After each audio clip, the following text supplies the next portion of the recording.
तलागंग चकवाल के इलाकों में हालिया बारिशों के नतीजे में मूंगफली की फसल पर बहुत अच्छे असरात नमूदार हुए हैं। गुज़िश्ता रोज़ चकवाल ज़िला तलागंग के तमाम इलाकों में बारिश की बदौलत किसान खुशी से झूम उठे। तलागंग, टम्मन, लावा, कलरकहार, पिचनंद, कोट काजी, वनहार, मुल्तान खुर्द समेत गिरदोनवा के इलाकों में गुज़िश्ता रोज़ बारिश ने जल थल एक कर दिया था।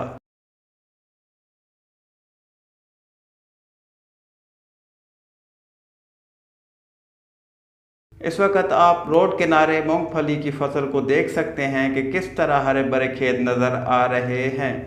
मानसून बारिशों के असरात फसलों पर बर वक्त पड़ने से फसलें नहायत ही शानदार हो जाती हैं, जो किसानों के लिए किसी खुशी से कम नहीं।